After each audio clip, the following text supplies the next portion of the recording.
왜 못 박혀 죽기까지 이 땅에 아버지 우리를 살리려고 보내주셨습니다.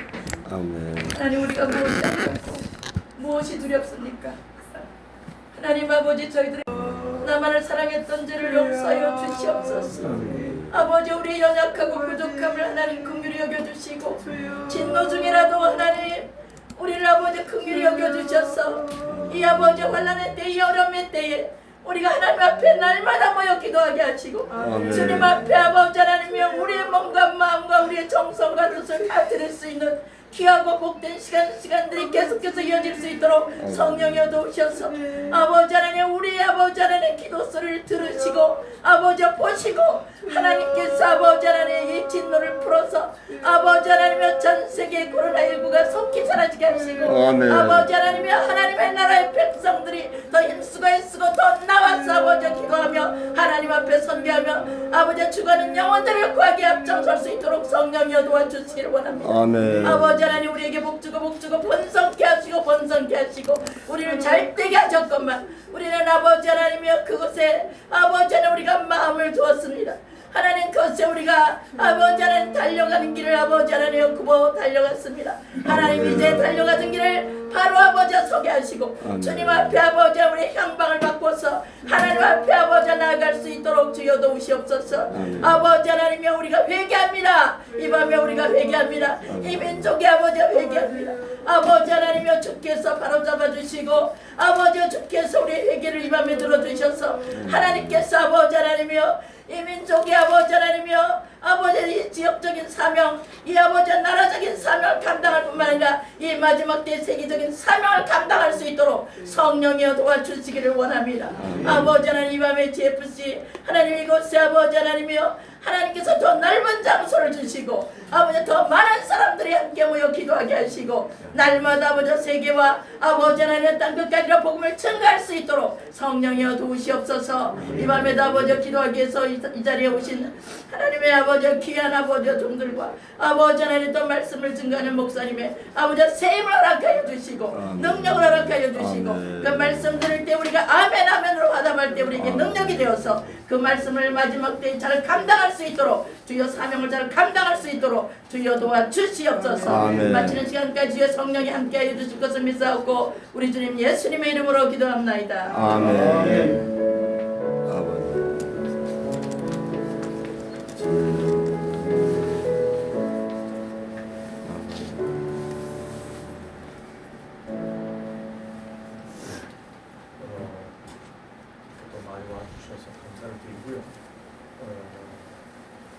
마이크 사용하면 좋을 텐데 마이크 준비가 되겠습니까? 마이크 준비가 될 수 있겠어요? 마이크 되겠죠. 예.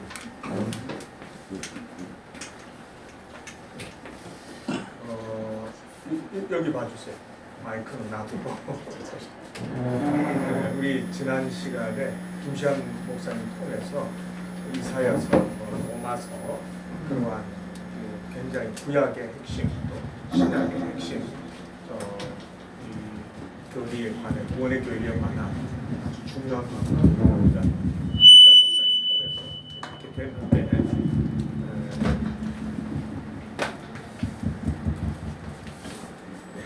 조금 있으면 깔아놨습니다.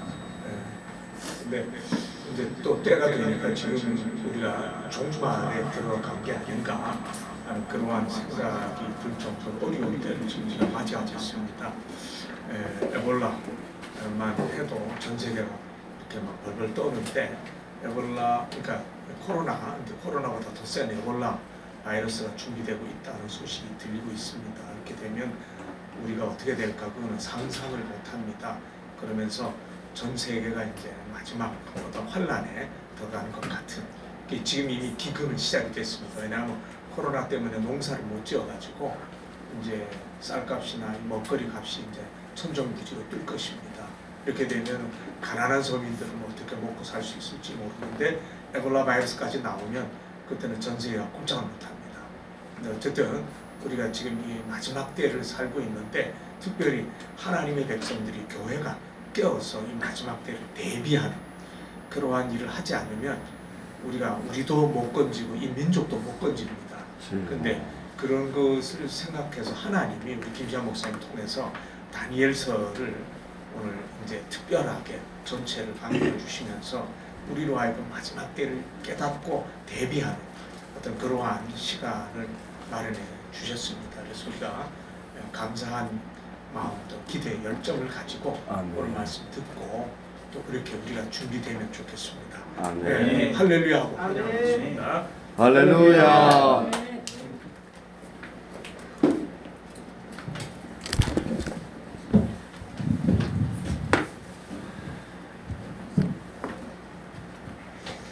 말씀을 제가 읽도록 하겠습니다.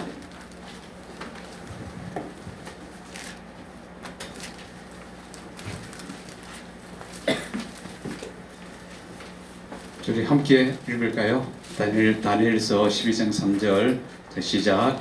지혜 있는 자는 궁창의 빛과 같이 빛날 것이요 많은 사람을 옳은 대로 이토록에 한 자는 그같이 영원토록 빛나리라. 아멘. 많은 사람들을 옳은 대로 들어오게 하여서 하늘에서 영원히 별같이 빛나는 저와 여러분 되시기를 주의 이름으로 축원합니다. 아멘. 기도합니다. 하나님 아버지, 다니엘서 말씀을 같이 공부합니다. 말씀을 통해서 하나님을 더 깊이 알아가는 시간 되게 해주시고 아멘. 또한 은혜의 시간이 될 수 있도록 하나님 인도하여 주옵소서. 아멘. 예수님의 이름으로 기도합니다. 아멘. 사모님, 유사로 사모님 8시 반 되면은 저한테 사인을 보내주시기 바랍니다. 딱 1시간을 저한테 늘 주십니다. 다니엘서 중국에서도 여러 번 강의를 했고요. 또 특히 작년 12월 달에 제가 강의를 다녀온 곳이 있습니다. 필리핀에 있는 신학교인데요. 거기서 보통 한 4, 5일 해야 될 강의를 지금 1시간 만에 정리를 좀 하라고 합니다. 오늘 또 마침 필리핀에서 제가 다니엘서 강의를 할 때에 그 신학교를 하고 계시는 선교사님이 오셨습니다. 그리고 거기는 영어로 강의를 하기 때문에 제가 영어로 강의를 한 것은 아니고 우리 선교사님께서 영어를 아주 잘하십니다. 특별히 다니엘서는 7장부터는 세계사에 대한 내용이기 때문에 성경에 없는 단어, 인물들이 많이 등장합니다. 그래서 세계사를 모르면은 통역하기가 정말 어려울 텐데 오늘 참석하신 선교사님은 참 탁월하게 세계에서도 많이 아시고 영어도 잘 하셔서 제가 강의하는데 아주 많은 도움을 주셨습니다. 일단 4, 5일 동안에 가서 강의를 했는데요. 우리 정호산 선교사님과 계십니다. 우리 한번 인사 한번 하시죠. 나중에 뭐 소개할 시간이 있으실 텐데요. 예, 그때 또 사역에 대한 소개를 좀 들으시기 바라고요. 1시간 동안 일단 한번 해보도록 하겠습니다. 그래서 자료를 여러 가지로 이렇게 두서없이 준비를 해드렸는데요.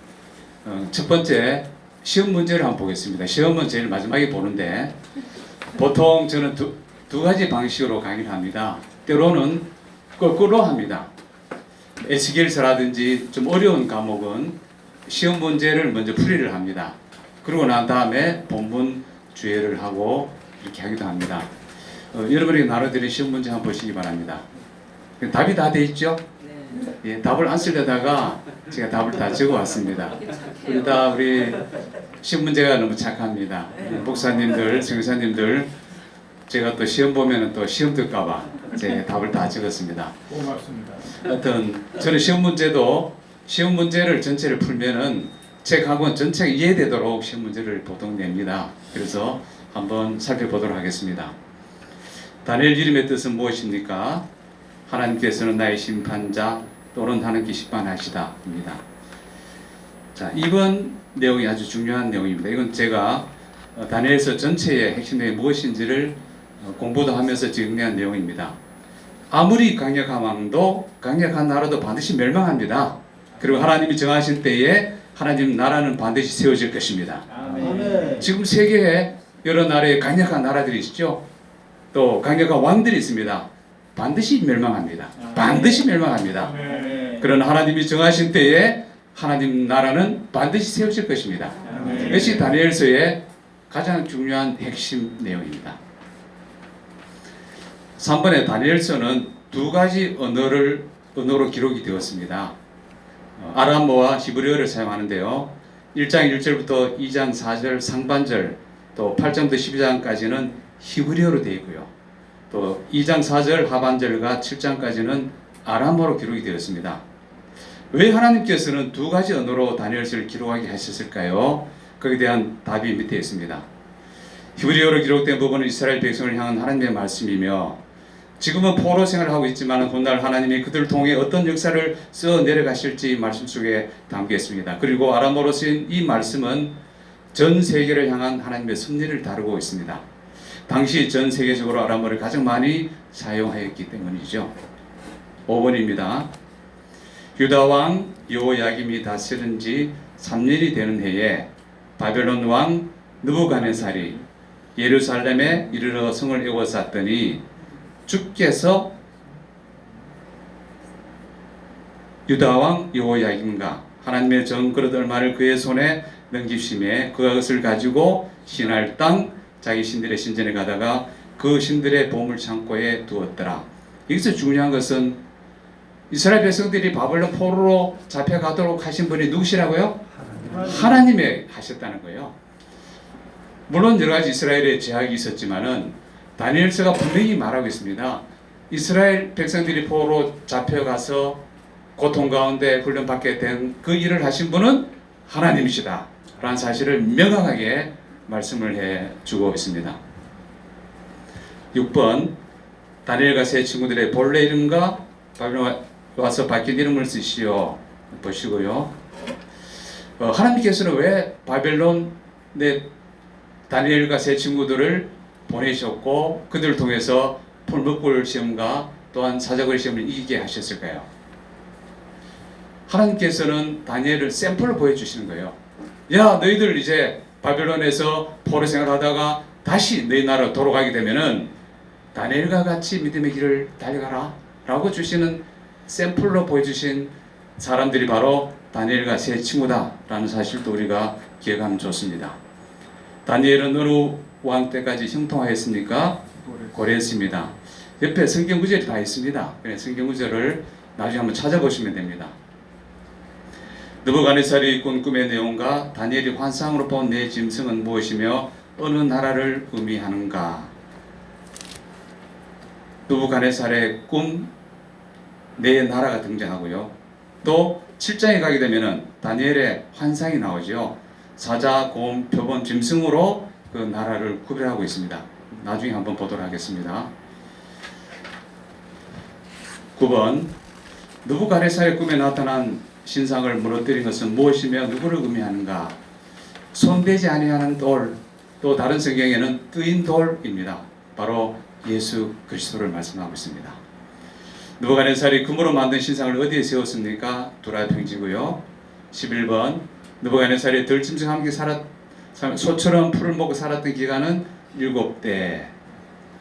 12번 메네 데겔 우바르신의 뜻은 무엇입니까?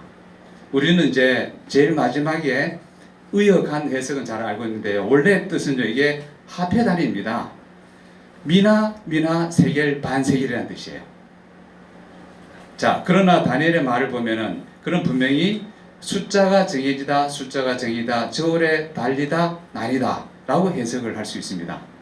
직역을 하게 되면은 세어보고 달아보니 부족하여 조각을 내버린다라는 뜻입니다. 의역을 하게 되면은 하나님이 왕의 나라의 시대를 세워서 끝나게 하셨다, 그런 의미가 메네 데겔 우바르신이라는 뜻입니다. 13번 다니엘이 예루살렘을 향하여 창문을 열고 전에 하던 대로 하루 3번 무릎을 꿇고 기도하며 그의 하나님께 감사하였더라. 여기서 여러 가지 중요한 말씀이 있지만은 감사하였더라입니다. 다니엘은 이제 자기 기도하면은 잡혀갈 걸 다 알고 있습니다. 그럼에도 불구하고 예전대로 평소에 하던 대로, 평소의 습관이 굉장히 중요한 것 같습니다. 어느 날 갑자기 할 수가 없는 것 같습니다. 그리고 하나님께 감사했더라. 죽음 앞에서도 감사했던 다윗의 모습을 우리가 볼 수가 있습니다. 자, 14번 보게 되면은 7장 5절 말씀인데요. 다른 짐승 곧 둘째는 곰 같은데 그것이 몸 한쪽을 들었고 이 사이에는 새 갈빗대가 물렸는데 그것에게 말한 자가 있으리기를 일어나서 많은 고기를 먹으라 하였더라 라는 말씀이 나옵니다. 자, 위 본문에 나오는 새 갈빗대는 어느 나라를 말합니까?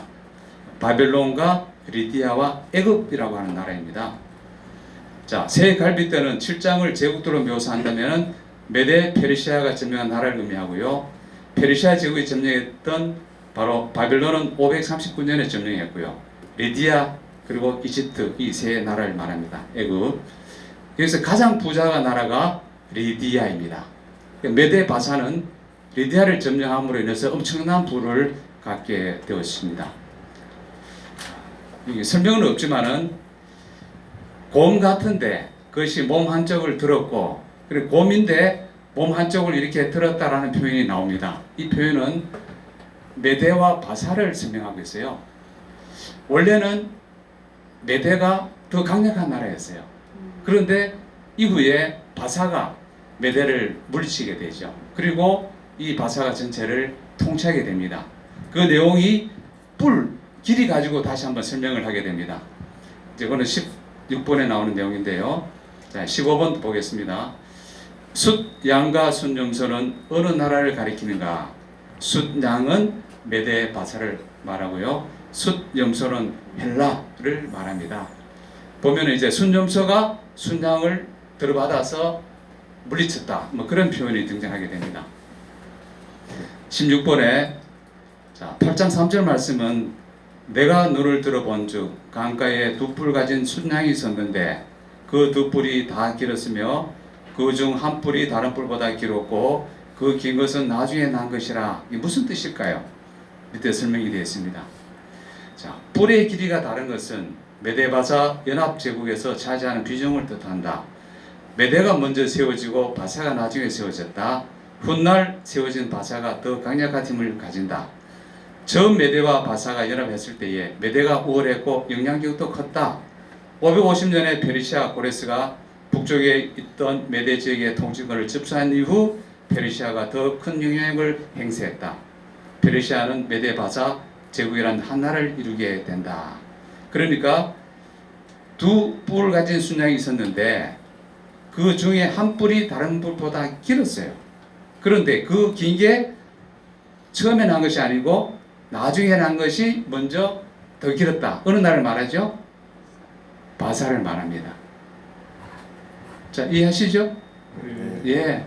반응이 없으셔서. 자, 17번입니다. 8장에서 현저한 뿔 넷 중에서 이제 제가 문제를 풀이하는 것은 이제 우리 다 목사님이시고 선교사님 다 성경 아시기 때문에 제가 먼저 한번 풀어보고 있습니다. 8장에서 현저한 뿔 넷 중에 작은 뿔 하나가 나서 영화로운 땅을 향하여 힘이 커지더니 스스로 높아져서 군대의 주제를 대적하여 하나님께 드리는 제사를 없애버렸고 성소를 헐어버린 자는 어느 왕조의 누구인가? 어느 왕조의 누구입니까? 뒤에 답이 있습니다. 셀루커스 왕조의 안티오쿠스 4세. 다른 말로는 자기가 신의 현현이다. 그래서 안티오쿠스 에피파네스다 이렇게 이름을 불렀습니다. 18번.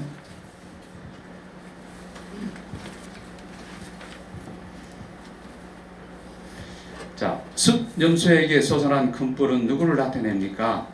그리고 큰 뿔이 꺾이고 그 대신 네 뿔이 났는데 그 뿔 네 중에 이스라엘과 관련된 두 뿔은 어느 나라를 중심으로 한 어느 왕조를 말하는가? 자, 큰 뿔은 알렉산더를 말하고요.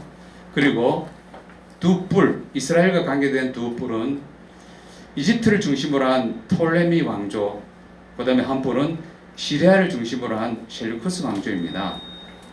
자, 우선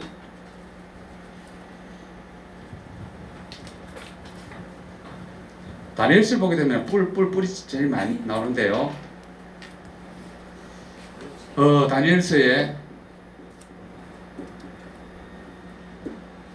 자, 바벨론이 등장하죠.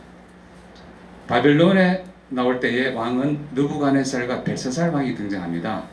그 다음에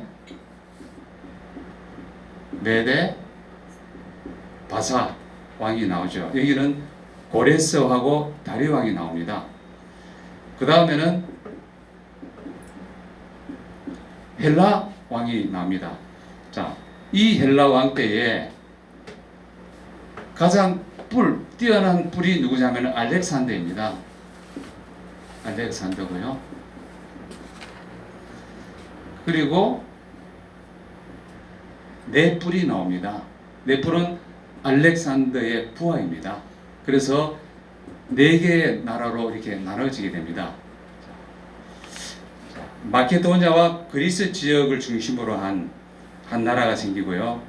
두 번째, 트레스와, 나중에 우리 개론을 보게 되면 7페이지 나오는데요. 트레스와 소아시아 지역을 한 리미마쿠스 왕조가 나오고요. 세 번째는 수리아 지역을 중심으로 한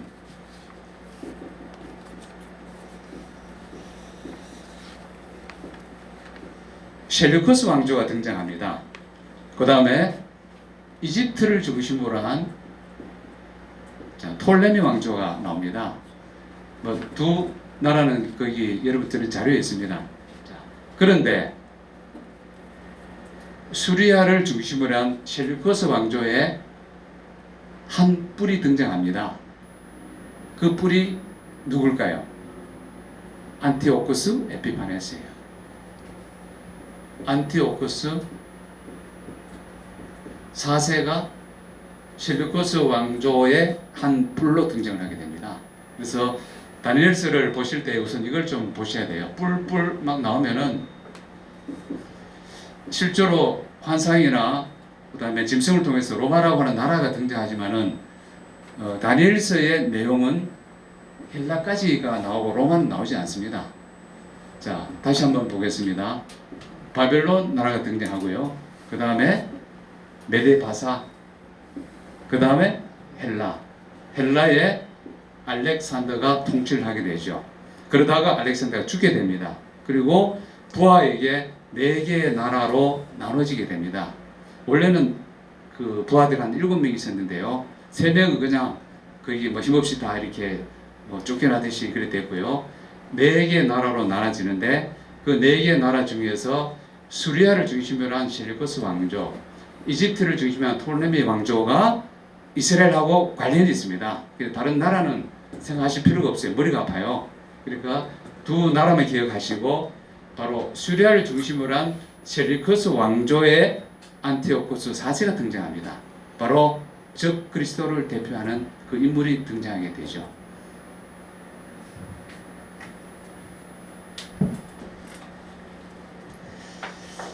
그래서 18번을 보게 되면은 숫염소, 곧 바로 헬라를 말합니다.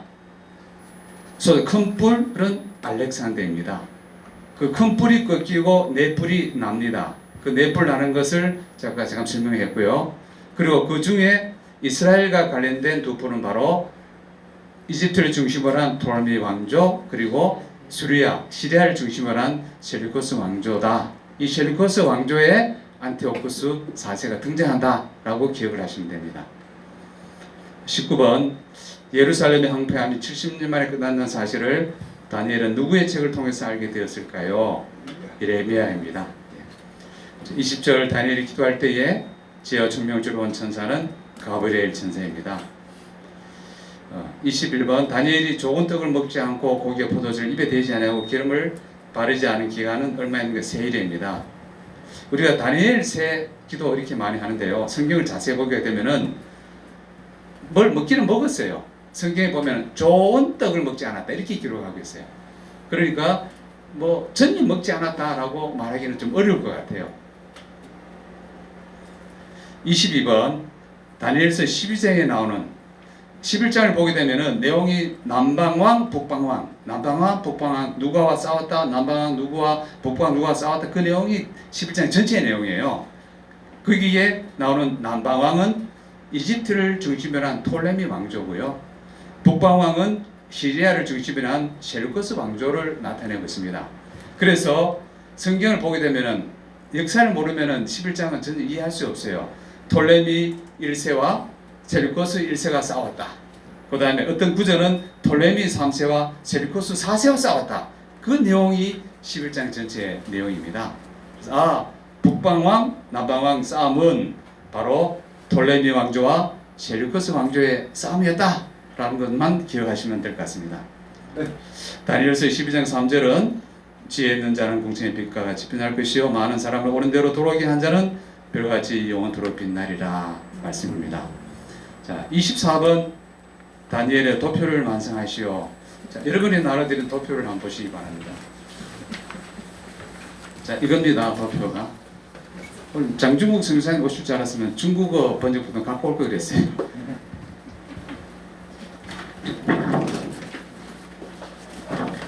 제 강의 안에는 중국어 이렇게 번역본을 다 같이 다 갖고 있습니다. 제가 한국어보다 중국어가 능하실 텐데, 자, 도표를 한번 보겠습니다.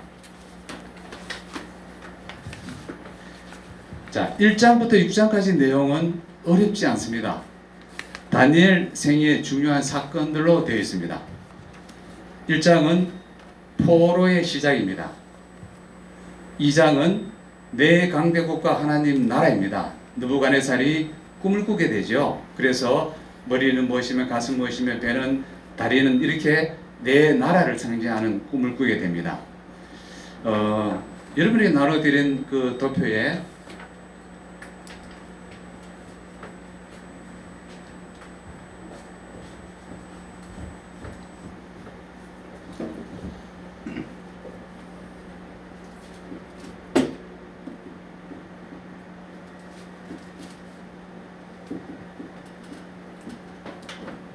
이 2장, 7장도 이렇게 표시해 놓으시기 바랍니다.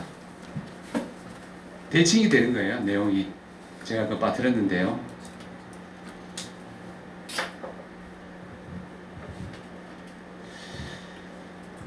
자, 2장에 내 강대국과 하나님의 나라, 느부갓네살이 꿈을 꿨는데 내 나라가 등장하죠.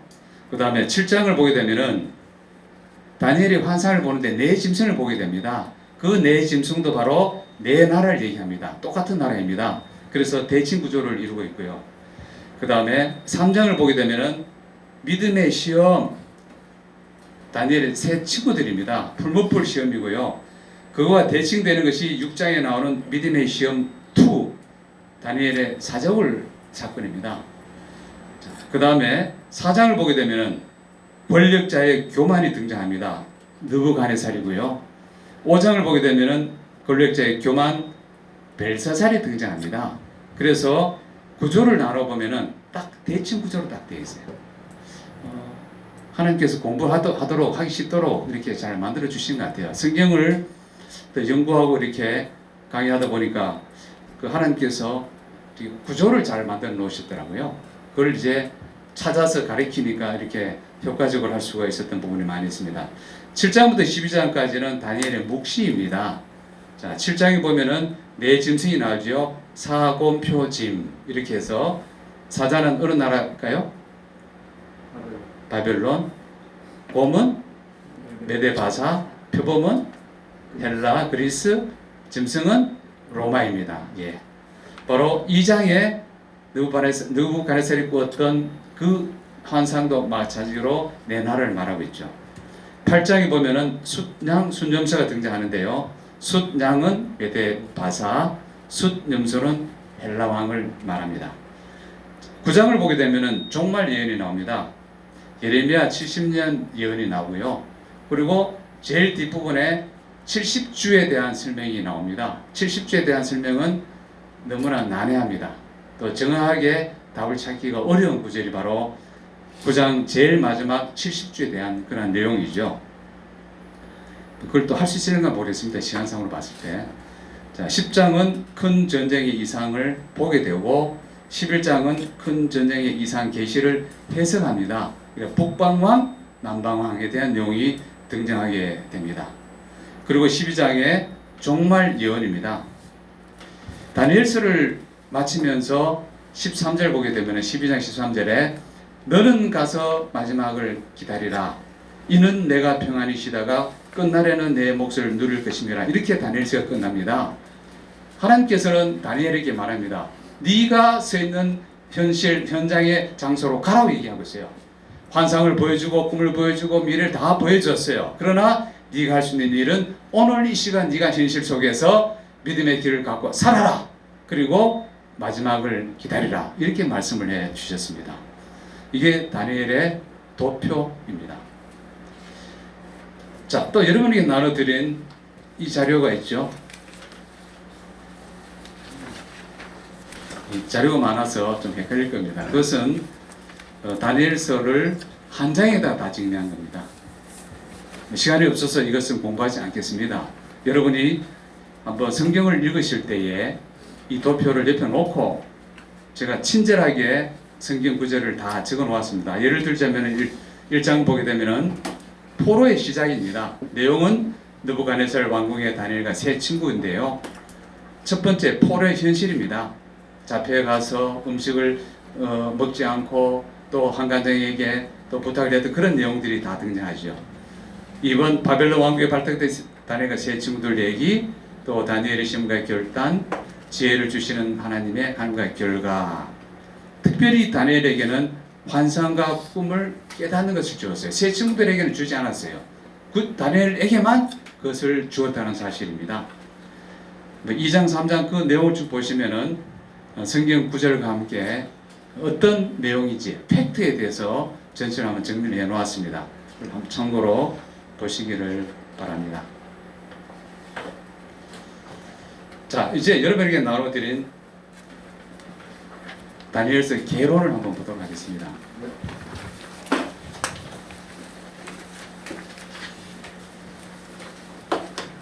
우리가 시험 문제를 통해서 다니엘서 전체 한번 띄웠습니다.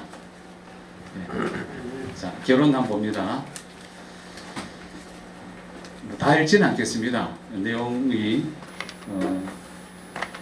한 9페이지 정도 되는데요. 자, 예언서 하면은 미래를 점치는 것으로 생각하는데 그렇지 않습니다. 맡길래 말씀은 맡겨진 말씀을 전달하는 것입니다. 우리가 너무 예언서 그러면은 점치듯이 점쟁이가 점치듯이 그렇게 생각하시면은 안 된다는 것이죠.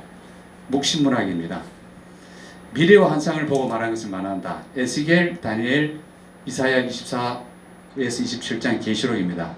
아마 여러분이 생소한 그 성경이 나옵니다. 이사야 24, 27장이 왜 여기 들어와 있지 생각하실 거예요. 그런데 이사야서를 보게 되면은 1장부터 12장까지는 이스라엘의 심판에 대한 내용입니다. 13장부터 23장까지는 이방 심판에 대한 내용입니다. 그리고 24장부터 27장까지는 온 세계 심판이에요. 이것을 이사야의 묵시록이다 이렇게 부릅니다. 그래서 묵시록 중에 이사야서 안에 묵시록이 있다라는 것을 여러분이 기억하시면 됩니다.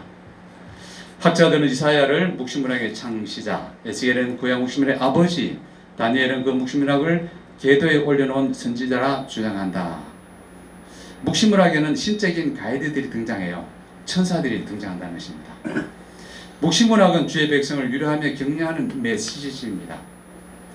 묵시문학은 주의 백성이 어려울 때에 미래가 불투명할 때에 성행하며 묵시문학을 통해서 위로를 받습니다. 저와 여러분도 오늘 다니엘서를 통해서 좀 위로받는 시간이 되었으면 좋겠습니다. 너무 힘들잖아요. 겪어보지 못한 새로운 세계를 경험하고 있잖아요. 저희들이. 묵시문학은 종말에 있을 상황을 구체적으로 말씀하십니다. 그런데 묵시문학의 강조점은 우리가 눈에 보이지 않은 곳에서 하나님이 주관하고 계신다는 사실입니다. 그래서 온 세계를 통치하시는 분은 하나님이시다라는 사실을 묵시문학을 통해서 말씀하고 있습니다. 구약은 천국과 지옥, 부활에 대해서 별로 말하지 않습니다. 그런데 이사야서 26장 19절을 보게 되면은 부활에 대한 내용이 등장합니다. 나중에 한번 찾아보시기 바랍니다. 참 놀라운 일이에요. 부활에 대한 말씀이 이사야서에 등장하고 있어요. 중간세를 지내면서 묵시문학이 발전했고요. 시한부 종말로는 세대 지화에 많이 연결되어 있어요. 세대를 나누면서 문제가 생깁니다. 많은 사람들은 숫자를 가지고 장난을 많이 치는데요. 정말 넘어가면 안 되죠. 1번 다양한 언어가 사용되었습니다. 다니엘서는 히브리어와 아람어로 쓰여졌고요. 그 다음에 나머지는 읽어보시고요. 묵시문학의 메시지 전달 방법은 다음과 같습니다. 첫째는 상징적 환상입니다. 가장 흔한 방법인데요. 우리가 시험 문제를 풀었듯이 7장, 8장을 보게 되면 내 짐승과 순양, 순염소가 등장하게 되죠. 시간이 될지 모르겠습니다만 제가 7장, 8장을 주의를 좀 하려고 좀 생각을 하고 있는데요. 시간이 될지 모르겠습니다. 상황 설명을 하고 난 다음에 상황을 서술하게 됩니다. 환상을 묘사하는 과정에서 많은 이미지와 숫자를 사용한 것이 대체적 성향이고요. 이거에 대한 해설과 해명을 요구합니다. 3번이 중요합니다. 묵시문학의 목적과 의도를 우리는 잘 알아야 됩니다. 미래를 점치는 것이 아니라 독자들이 자신의 신앙을 새롭게 점검하고 삶의 중심을 재점검하도록 하는데 근본 목적이 있습니다. 성경의 모든 예언은 항상 그러므로 이렇게 살아라 하는 겉면이 따른다는 것을 기억해야 합니다. 특별히 바울서신을 보게 되면은 전반부는 다 교리고 후반부는 이렇게 살아라 라는 내용으로 나와 있습니다. 두 번째, 이 세상을 사는 사람들에게 하늘을 중심으로 전개되는 영적 세계의 현실을 보여주고 있습니다. 영적으로 민감해야 됩니다. 영적인 세계를 우리는 봐야 합니다. 성경을 통해서 우리는 볼 수가 있습니다.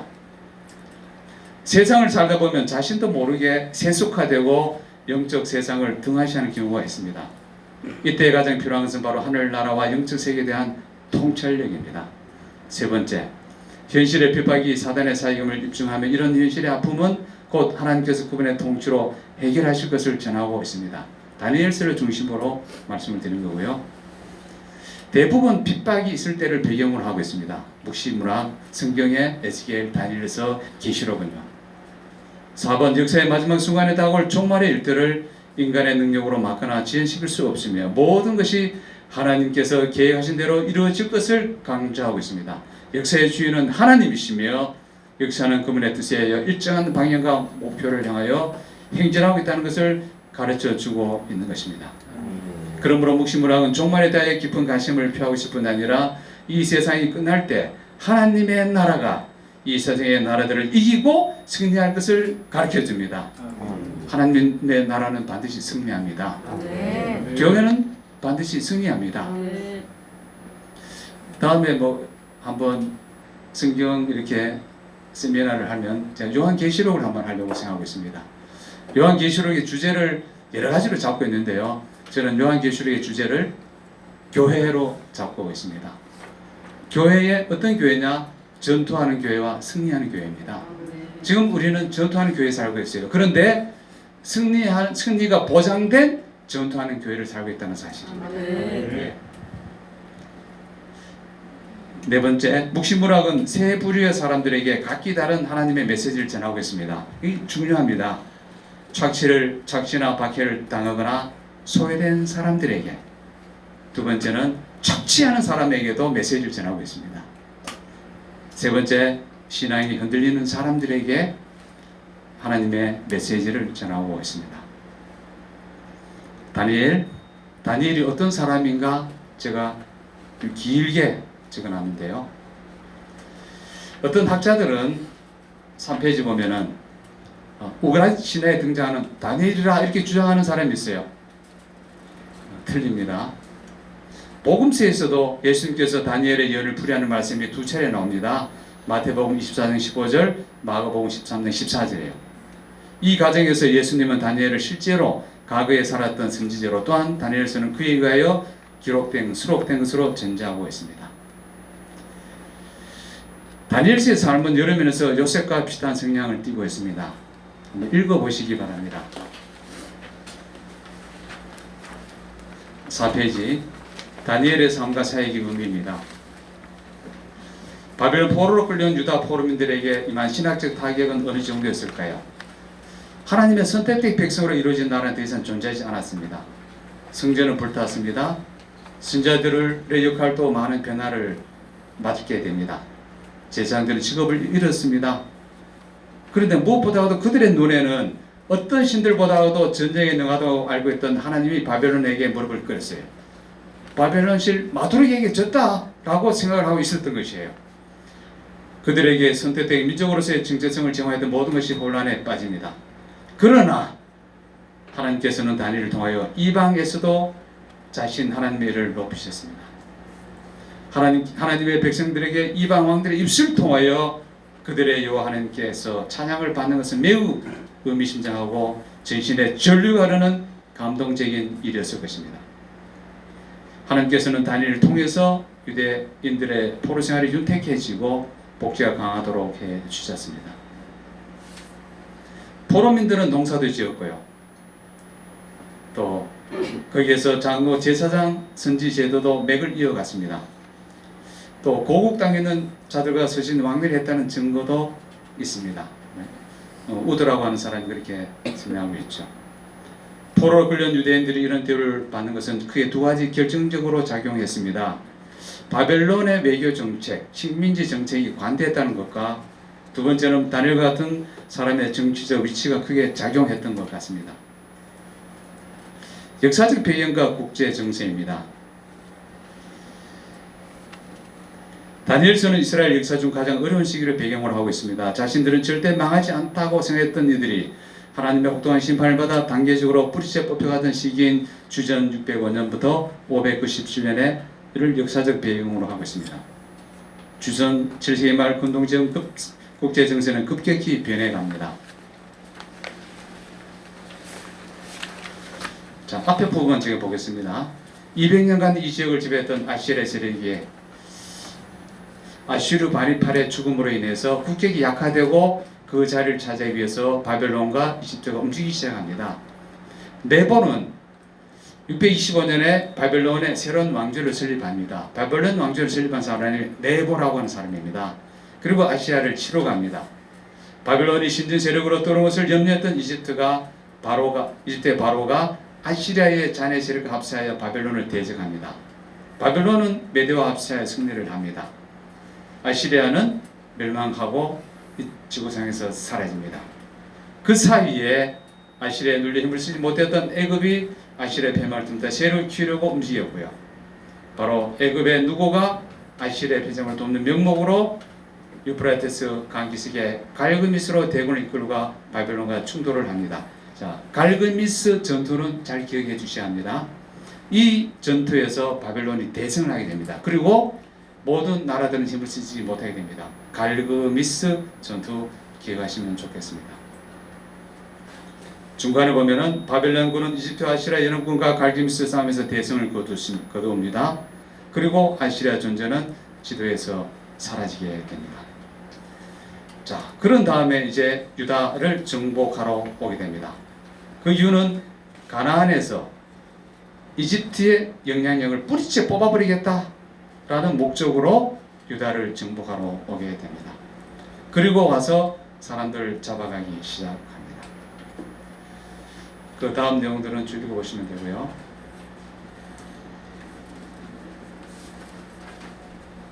제일 6페이지 중간에 보면은 자, 많은 사람들이 바벨론에 남아있기도 하고 상당 사람들은 수룹바벨, 에스라, 네헤미야를 중심으로 예루살렘으로 돌아오게 됩니다. 바벨론에 남은 자들은 이들의 귀환을 물질적으로 도왔고요. 바벨론에 남아있던 유대인들도 여호와의 정규를 지키겠지만 이 공동체에서 그 유명한 탈무드가 탄생을 합니다. 자, 하나님께서는 이러한 바벨론에 있던 자들을 통해서 탈무드를 쓰게 이렇게 만드십니다. 자, 메데 페르시아 연합 제국은 한번 잘 살펴보려고 합니다. 주전 539년 바벨론이 멸망한 후 메데 페르시아 연합 제국으로 2년 정도 짧은 가동기 정부를 구성했던 적이 있습니다. 원래 메데와 페르시아는 북과 남으로 나눠져 있었고 메데가 영토 인구 분산력이 앞섰습니다. 페르시아 왕과 메데의 공주가 결혼하면서 두 나라는 혼인 동맹이 맺어지고 그 사이에 고레스가 태어납니다. 자, 이 당시 동맹을 맺었지만 페르시아는 메데의 속국에 가까웠어요. 힘이 없었어요. 그런데 주전 559년 고레스가 왕이 되면서부터 국력이 신장하였고 고레스가 이끄는 페르시아군이 주전 550년에 메데 제국의 수도를 함락하고 메데 제국을 완전히 멸망합니다. 그런데 고레스는 뛰어난 사람이었어요. 그러나 그의 몸에는 메데의 피가 흐르고 있습니다. 고레스는 더 큰 세계 정복을 위해 메데의 힘이 필요했습니다. 자신의 외삼촌 격인 메데 왕을 극진히 우대하여 동맹을 맺고 메데 병력 흡수하여 정복 전쟁에서 만나를 무너뜨립니다. 또 주전 539년 유프라테스 강을 마르게 한 전략으로 바벨론 성을 또 함락시킵니다. 고레스는 메데 바사 가도 연합제국을 세우고 임시도를 바벨론으로 정했습니다. 그리고 외삼촌을 연합군 지도자로 임명하는데 그가 바로 다리오입니다. 다니엘서에 나오는 다리오입니다. 그때 다리오는 62세였더라 라고 기록하고 있습니다. 자, 이제 다리를 왕으로 세워놓고 정복 전쟁을 합니다. 2년이 지나서 정복 전쟁이 끝난 후 고레스는 다리의 딸과 결혼하여 자신이 진정한 메데 페르시아를 하나로 세우는 진정한 지도임을 천하에 가시하였고 제국 전체의 통치권을 이양받습니다. 이로써 연합제국 막을 내리고 인도에서 아프리카까지는 강한 영토를 취한 페르시아 제국의 시대가 펼쳐지게 됩니다. 그 다음에 다니엘서의 흐름, 아까 제가 잠깐 칠판에 써드린 내용인데요. 뿔이 계속 나오는데요. 적그리스도를 대표하는 자로 뿔을 설명하고 있는데 다니엘서 말하는 뿔의 초점은 결국 안티오코스 4세로 향하고 있다는 것입니다. 바빌론에서부터 메데바사, 헬라의 알렉산더, 네 나라로 나눠집니다. 거기에서 이집트와 이스라엘과 관련된 두 나라가 바로 수리아를 중심으로 한 셀루커스, 톨레미를 중심으로 한 애굽을 중심으로 한 셀루커스 왕조, 이렇게 기억하시고, 또 셀루커스 왕조에서 안티오코스 4세가 등장했다라고 보시면 됩니다. 자, 11장 2절 보게 되면은 바사의 내왕이 일어날 것이다. 내처가 누구인가? 여러분 보시면 되고요. 알렉산더가 죽은 후 네 나라로 나누어짐 보시면 됩니다. 다니엘서의 핵심 내용, 아무리 강력한 왕도 강력한 나라도 반드시 멸망하고 하나님이 정하신 때에 하나님 나라는 반드시 세워집니다. 아멘. 자, 구조 보시면 되고요. 특징 읽어보시면 되고요. 또 하나님은 왜 두 가지 언어로 기록하셨을까 보시게 되고요. 9페이지 마지막에 신학적 교훈 봅니다.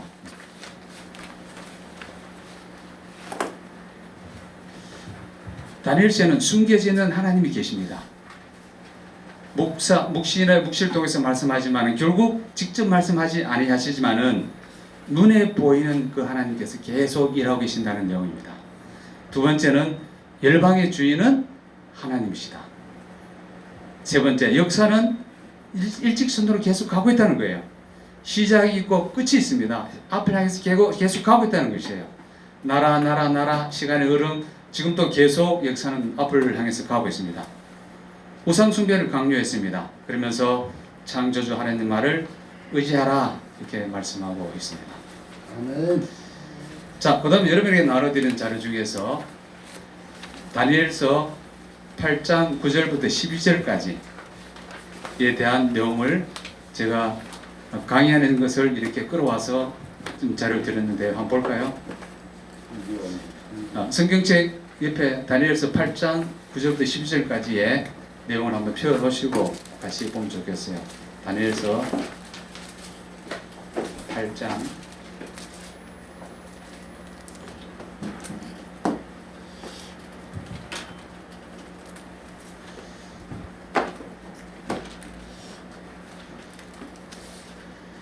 자, 9절 보게 되면 성경을 보면은 그 중에서 또 작은 뿔 하나가 나서 남쪽과 동쪽과 또 영원한 땅을 향해 힘이 커지더니 이 작은 뿔은 누굴 말할까요? 작은 뿔. 예, 안티오쿠스 에피파네스를 말합니다. 지금 자, 여러분 나눠드린 자료에 이제 나와 있는데 일단 제가 한번 질문을 한번 던져본 거고요. 자, 8장 9절 보게 되면은 이 과정에서 헬라 제국은 알렉산더 시대의 행과 명성을 잃고 쇠락해 갑니다. 그러니까 알렉산더가 이제 죽으면서 힘을 다 잃게 되죠. 그 중 네 뿔 중에서 한 뿔에서 또 작은 뿔이 나옵니다. 그러니까 하나, 둘, 셋 말씀드렸듯이 네 나라로 나눠졌는데 그 네 나라 중에서 그러니까 셀루코스 왕조에서 한 뿔이 나오는데 그 뿔이 바로 안티오코스 4세를 말한다는 거예요. 작은 뿔이 나와서 작은 뿔은 셀루코스 왕조의 안티오코스 4세입니다. 힘이 커졌다. 성전을 더럽히고 박해할 것이다. 그리고 남쪽과 동쪽 그리고 영화로운 땅을 향해 힘이 커지더니 여 영화로운 땅은 이스라엘 말합니다. 남쪽은 애굽, 동쪽 바사 등만 침략한 것이 아니라 예루살렘까지 정복하게 된 것입니다. 특히 시리아와 이란 지역을 차지한 셀루쿠스 장군 이후에 안티오코스 4세가 등장하는데 그런 BC 168년에 이스라엘 민족이 안식일을 지키는 사실을 이용해 안식일에 맞춰 예루살렘을 침공합니다. 그리고 예루살렘 성전에 제우스 신상을 세우고 이스라엘 민족이 싫어하는 돼지피를 제물로 바칩니다. 이때 안티오쿠스 4세와 이스라엘 민족은 원흉 관계가 됩니다. 마태복음 24장 15절에 말씀이 등장하고 있는 거 아시죠? 한번 제가 읽어드릴까요?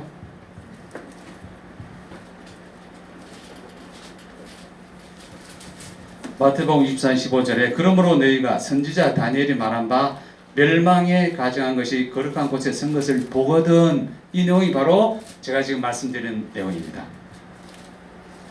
예루살렘 성전에 제우스 신상을 생기고 돼지피를 제물로 바치는 그 일이 바로 이 복음서에도 이렇게 기록하고 있는 것이죠. 마카비 1세에 나오는 내용인데요. 야, 너 돼지고기 먹을래? 죽을래? 이렇게 했다는 거예요. 그래서 돼지고기를 먹지 않아서 죽은 사람이 많았다는 거예요. 할례를 행하면 아이와 엄마를 죽여서 십자가에 걸어 놓았대요. 167년도에 그렇게 했다는 것이에요.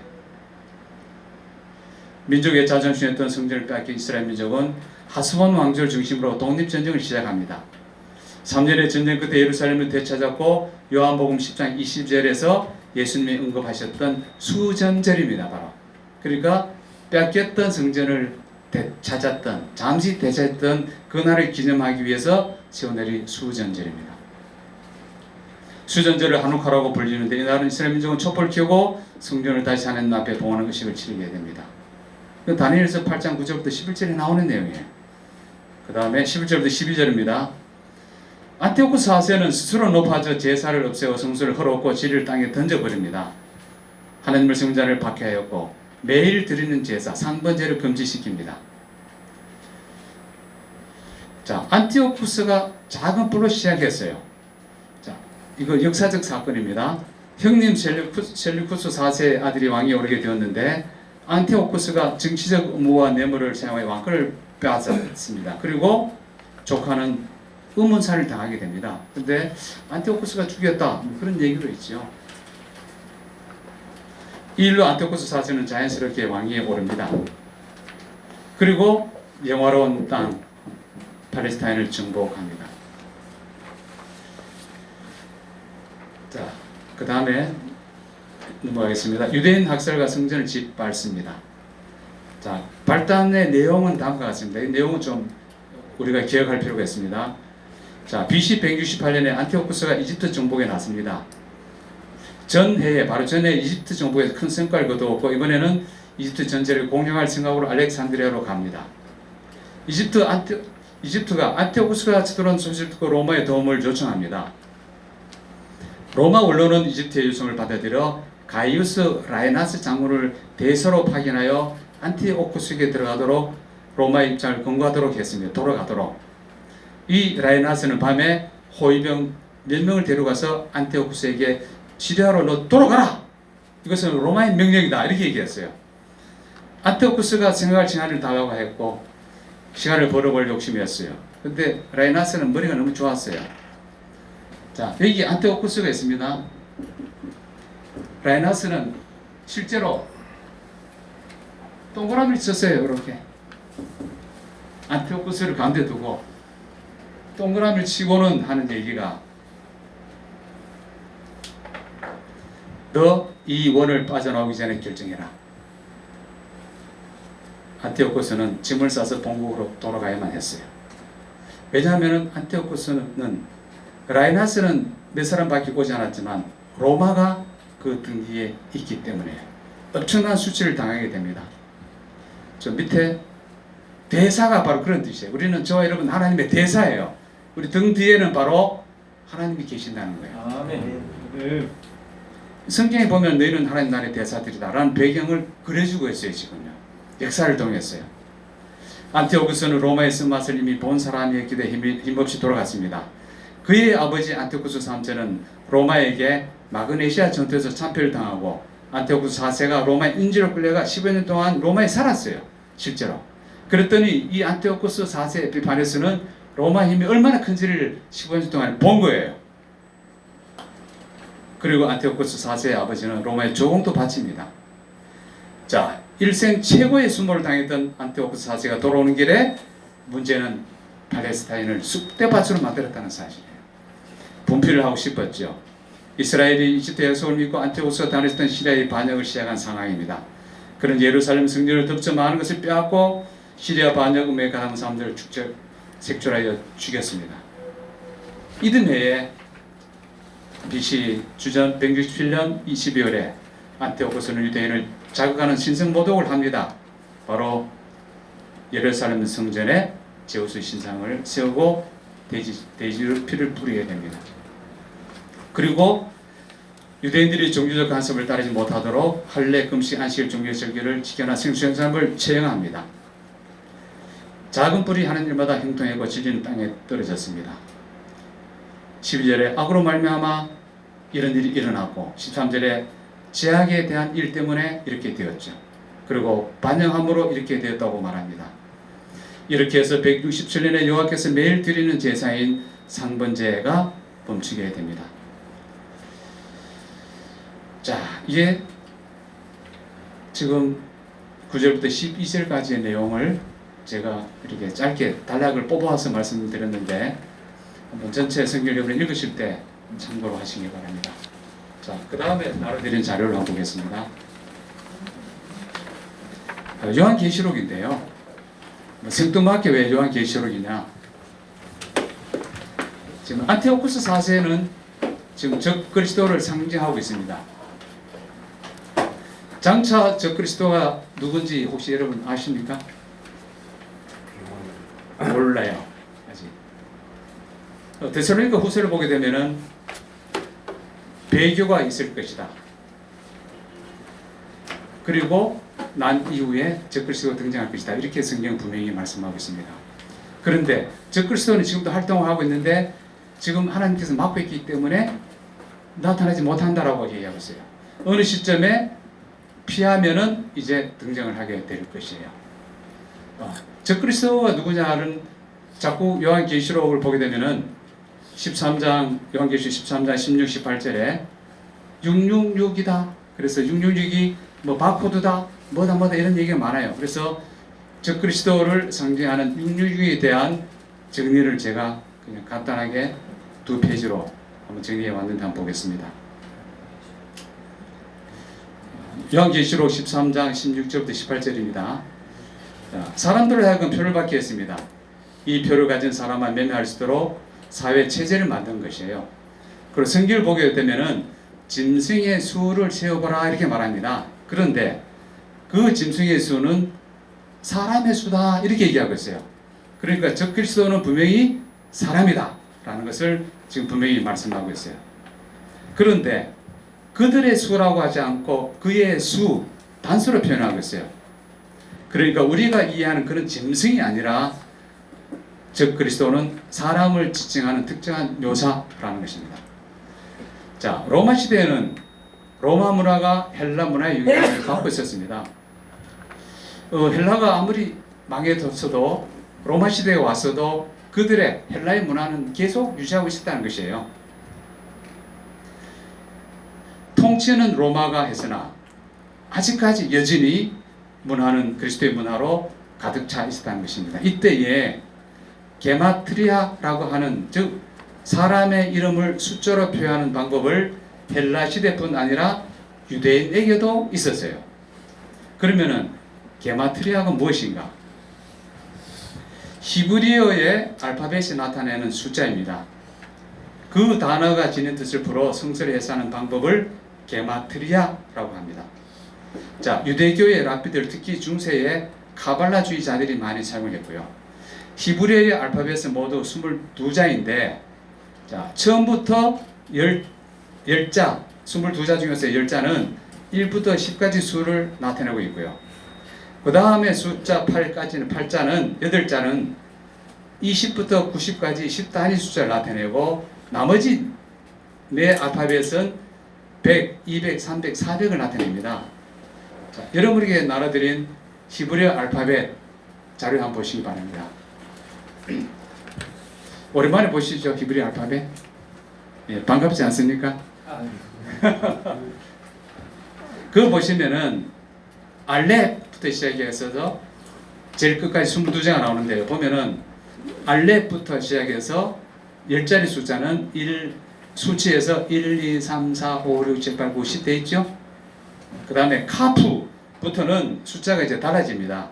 카프는 20, 라멧은 30, 그 다음에 40, 50, 60, 70, 80, 90, 100까지 갔다가 레시부터는 코프부터는 100, 200, 300, 400으로 이렇게 숫자가 정해집니다. 자, 다시 우리 앞에 자료를 봅니다. 히브리어 철자를 보고 숫자를 계산해서 뜻을 알아내는 그런 방식이에요. 뭐 간단하게 얘기하면은 산수죠. 자, 제 이름은 김시환인데요. 김자를 쓸 때에 기읍, 또 뭐 짝대기, 미음 있죠. 그것을 이제 숫자로 계산했을 때에 합치면은 얼마 나온다, 그런 것이에요. 실제로 폼페이에 발굴된 유적이나 담벼락의 낙서를 보면은 나는 이름이 545인 그녀를 사랑한다 라는 글씨가 있대요, 실제로. 그래서 여기서 말한 545는 게마트리아 방식으로 적은 사람의 이름입니다. 자, 계시록에 등장하는 666, 이것도 사람의 이름인데요. 누구의 이름이냐면 바로 네로 카이사르의 이름입니다. 네로 황제를 지칭하는 것이에요. 네로를 이런 게마트리아 방법을 통해 숫자로 환산하면은 헬라어로 1005가 되고요. 히브리어 음력으로 한 후에 이름에 내포된 숫자를 정하면은 정확하게 666이 나옵니다. 이 성서학자들은 대체로 666이 로마 황제 네로를 지칭하는데 거의 다 동일합니다. 이거에 대해서는 큰 의의가 없는 것 같아요. 자, 네로는 역대 60명에 달하는 왕들 중에 가장 거각한 왕이었기 때문입니다. 자, 그 다음 페이지를 봅니다. 자, 다윗의 게마트리아예요. 자, 랍비적 문학 양식의 한 특징이 게마트리아를 보여주고 있는데요. 예를 들어서 유대인들은 히브리어 알파벳 나자들에게 숫자 같이 부여하여 가치합이 중요한 의미를 갖는다고 믿었어요. 자, 마태복음 1장을 보게 되면은 족보가 나옵니다. 몇 대로 끊어지죠? 14, 14, 14로 끊어져요. 그런데 중간에 사람이 14명만 있었을까요? 더 있었을까요? 더 있었어요. 그런데 뺐어요. 마태는 의도적으로 14명을 맞췄어요. 제가 성경을 다 찾았어요. 중간에 사람들이 많이 있어요. 그거를 마태는 의도적으로 뺐더라고요, 보니까. 자, 뺀 이유가 뭐냐면은 다윗의 히브리어 나자의 숫자의 가치가 합은 464예요. 자, 이거는 이제 여러분 그 히브리어 알파벳 도표를 보시기 바랍니다.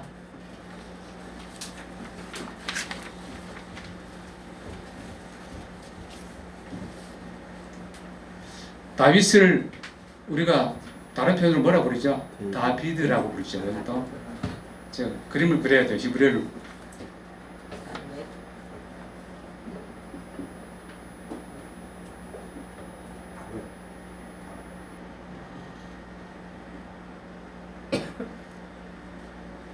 다비드입니다. 이게. 자, 여러분 한번 히브리 알파벳 숫자를 보십시오. 이게 숫자가 얼마죠? 4예요. 이거는 얼마죠? 6이에요. 얼마죠? 4예요. 합이 얼마죠? 14예요. 마태는 의도적으로 지금 다윗을 맞추고 있어요. 지금.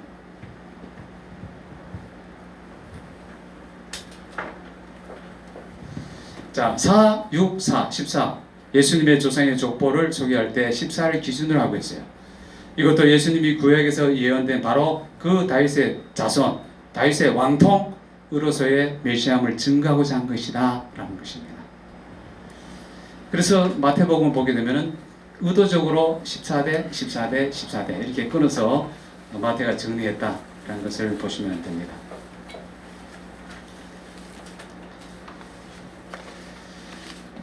자, 이제 한 2분 남았는데요. 3장 한번 보겠습니다.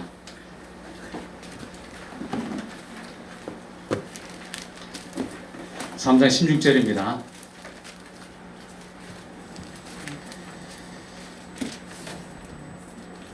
세 친구들이 신상에 절을 하지 않습니다. 그런데 다니엘이 친구인 줄 알고 이제 이 왕이 딜을 합니다. 딜을 하는 내용이 16절부터 18절까지예요. 너무나 잘하는 말씀이지만 봅니다. 사드락과 메삭과 아벳느고가 왕에게 대답하여 이르되 누가네살이 우리가 이래 대하여 왕에게 대답할 필요가 없습니다. 말도 꺼내지 마소. 그 얘기예요. 다른 말 하면은 이것은 절대 가치에 대한 믿음이 있었어요. 두 번째, 왕이여 우리가 섬기는 하나님이 계시다면은 우리를 맹렬히 타는 풍부불 가운데서도 능히 건져내시었고 왕의 손에서도 건져내시리라. 하나님의 절대 능력에 대한 믿음을 해요. 세 번째, 그렇게 하지 않을지라도 왕이여 우리가 왕의 신들을 섬기지도 아니하고 왕이 세우신 금신상에 절하지도 않을 줄 아나이다. 그리 아니하실지라도입니다. 희생을 각오한 신앙입니다. 부활 신앙이 있었겠죠. 죽음을 두려워하지 않은 신앙이 있었겠죠. 이 시대에는 우리에게 딜을 요구합니다. 타협을 하자고 그래요. 동성애 등등 많은 것들로 인해서 우리에게 타협하자고 합니다. 이 다니엘을 통해서 전에 말씀드렸듯이 포로 잡혀온 이스라엘 백성들의 정체성이 흔들렸어요. 그리고 제 친구들의 풍물불 사건을 통해서 다니엘의 사적을 사건을 통해서 야 너희들 보았느냐, 너희들이 다니엘과 새 친구들과 같은 그러한 믿음을 가지고 이제 너희들이 고국에 돌아가게 된다면 그러한 믿음의 삶을 살아야 될 것이 아닌가라고 말씀하고 있는 것입니다. 그리고 오늘 이 자리에 있는 저와 여러분들은 절대 가치에 대한 믿음을 가져야 합니다. 아멘. 하나님의 절대 능력에 대한 믿음을 우리는 가져야 합니다. 아멘. 그리고 그리 아니하실지라도 여전히 저는 하나님을 신뢰합니다. 하나님을 믿습니다. 아멘. 저는 어떤 상황에서도 딜하지 않겠습니다. 하나님만이 나의 주인이십니다. 우리가 다니엘서의 핵심 내용이 뭐라고 그랬죠? 아무리 강력한 왕도 강력한 나라도 반드시 멸망합니다. 그리고 하나님의 때에 하나님의 나라는 반드시 세워질 것입니다. 자, 기도합니다. 하나님 아버지, 강력한 나라들 많이 있습니다. 강력한 왕도 많이 있습니다. 그러나 언젠가는 다 멸망합니다. 그러나 하나님의 나라는 하나님의 정하신 때에 반드시 세워진다고 우리에게 분명히 말씀하고 있습니다. 다니엘에게 너는 가서 마지막을 기다리라 말씀합니다. 오늘 저와 이 자리에 모인 모든 우리 믿음의 동력자들도 마지막을 기다리며 살아가고 있습니다. 다니엘의 제 친구들처럼 어떤 타협에도 타협하지 아니하고 오직 믿음의 길을 걸었던 것처럼 점점 박해가 심해오고 또 유혹이 다가오고 우리에게 협상하자고 다가오는 이런 모든 것들로부터 능히 이겨나갈 수 있도록 하나님 도와주옵소서. 우리의 힘으로 우리의 능으로 할 수가 없습니다. 오직 성령의 능력으로만이 감당할 수 있사오니 성령 하나님 우리에게 날마다 충만히 임하여 주시옵소서. 예수님의 이름으로 기도합니다. 아멘.